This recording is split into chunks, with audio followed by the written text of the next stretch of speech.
Hi, welcome to Forbes Newsroom. We're with Matt Durot, a writer on the Wealth team, who has a great story out on the donors. The midterms come early to that crowd, don't they, Matt? That's for sure, Diane. And yeah, thank you for having me on. So tell us a bit about what you're seeing in terms of tracking donations of billionaires.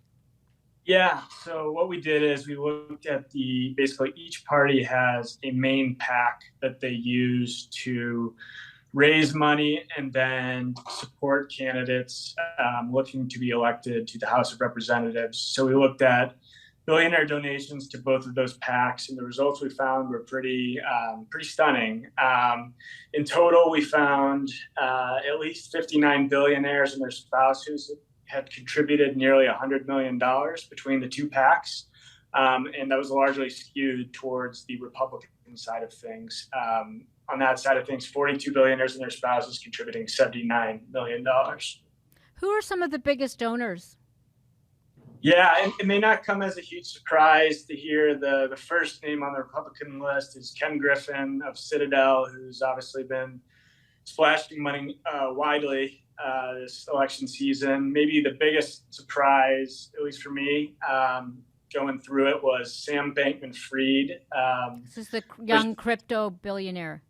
Yeah, so he was actually the largest donor to the Democratic PAC. He gave $6 million, and he was, wanted to point out that he has, in fact, supported some Republicans this campaign, and his giving has been bipartisan, but in large part, he's given $30 million in total, and about $33 million of that has gone to Democrats, not just this PAC, but Democrats in general. Let's explain for people who the whole PAC, super PAC phenomena and why it matters. I mean, first of all, it hasn't always been with us. It really was sort of an outgrowth of Citizens United and this ability to donate a lot of money. What have we seen in terms of the trends of just donations? Are there a lot more just raw dollars going into these PACs now than a couple of years ago?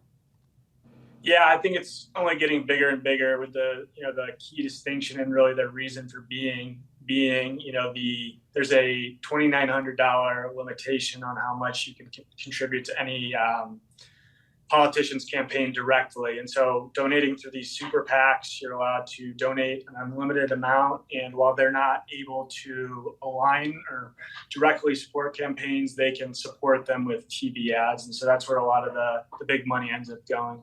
Are there particular issues that resonate this year, or is it really just what you're looking at right now is the division between red and blue? Yeah, I think this is going to be an ongoing project, and this, maybe look at this as kind of the kickoff, looking at it, at a higher level, red and blue. And as we dive into some of the individual Senate and House races and the billionaires involved in those races, we'll get a better sense of what issues are really driving their donations. One thing that struck me was a quote in the article from Sam Bankman-Fried of policy over politics.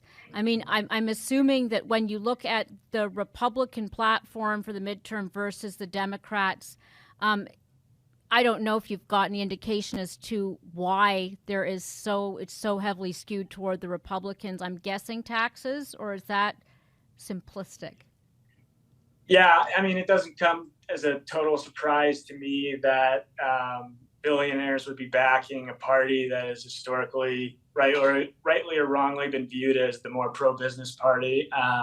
So, yeah, not a terribly shocking result there. It's interesting on Bankman-Fried, one of the Republicans that he has backed is Ted Budd, running in North Carolina, who has been very friendly to the crypto industry and received a big award from one of their trade organizations recently. So I guess, that's what he's talking about when he says policy over politics.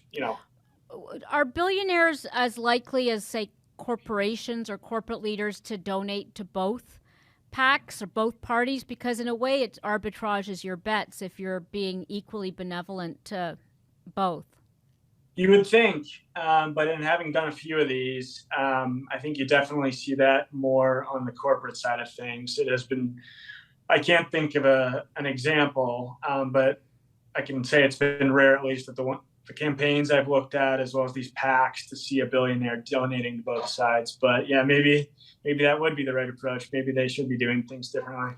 Do we know yet how that money is being deployed?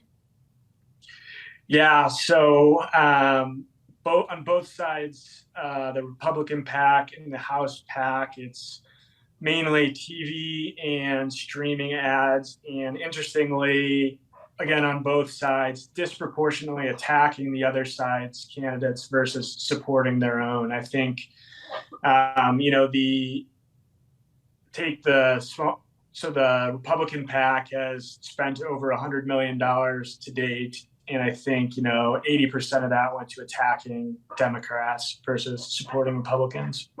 So I guess there's a sense that that kind of nasty attack works. I know there's been a lot of debate about that over the years. Anything else that struck you as interesting as you looked at the mix of people? Is it a lot of people in finance, particular types of billionaires that are really stepping up to donate? Sure. Yeah, I guess maybe one thing that stuck out was, I think if I were to imagine what types of billionaires might back Democrats, it would, be the tech ones, and the guys in Silicon Valley, and did see a few of those guys backing the Republican PAC. Doug Leone from Sequoia, a big venture capitalist, being one of them, and there were a few other names that kind of jumped at me as I would have expected him to be back on the other side of things. Right. Matt Durot, thanks very much. Thank you, Diane.